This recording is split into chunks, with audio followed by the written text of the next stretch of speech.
Did you know that the right reverb can transform your snare from lifeless to lively? Let's dive in. So back when I first got started mixing, snares were like the hardest thing ever to mix. I couldn't get them to sound right. They never had that punch and crack. And especially when it came to reverb, I'd always drown my snares in reverb. And then I ended up buying Jordan Valeriot's hardcore mixing course. And he specifically started using two reverbs on snares, which I thought was pretty cool. And that was the gated reverb and the plate reverb. I'm going to show you the gated reverb that he showed me in that course. And that was the reverb that finally gave me some fatness and some depth to my snares that I wasn't getting beforehand. So the style of reverb I'm going for is just meant to provide a burst of reverb that thickens up your snare without EQ and kind of provides a little bit of extra length to the tail end of that snare. So I'm using the Valhalla Room reverb here and I'm panning it pretty tight. It's not full stereo. It's about 50% the width of a full stereo. And what you're going to want to do with this kind of style of reverb is bring down your fader and then slowly bring it in as your snare is playing to the point where it adds that thickness and that depth and length that I was talking about. So here's the Valhalla Room, and here is the dual pan. This is just a plugin that allows me to shorten the width. And I'm gonna show you how I would bring this into a live snare. So let me go ahead and go to this section here and bring it up.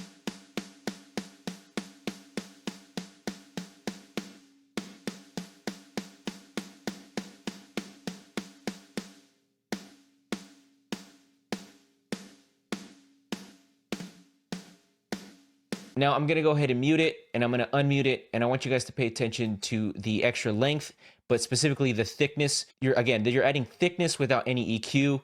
It's just a really cool way that I was taught to add that extra body to a snare that I wouldn't have been able to get otherwise using standard EQ. EQ, sometimes if you boost a little too much, it just gets muddy. So here it is muted.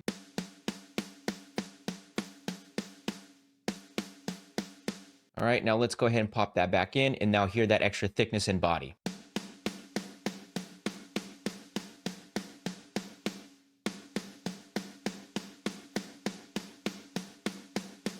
So now let me play that for you in context with the full drum mix, and I'm gonna be muting that and unmuting that as well.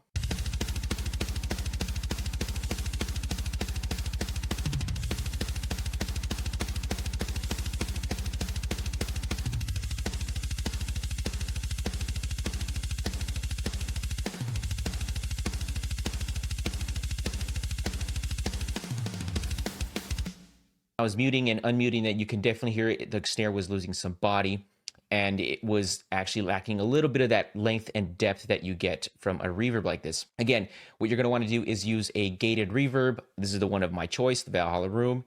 And then what you're going to do is just not have it full stereo. You want it to be more inward in terms of panning. So I have this plugin here about 50% width. So if I was to look at a pan, it would be left 50% and right 50%. I have gone down as low as 25% to get an even more narrow stereo image, but the mix called for 50% on this one. And so that's what I left it at. So let's go ahead and now check that out in the context of an entire full mix.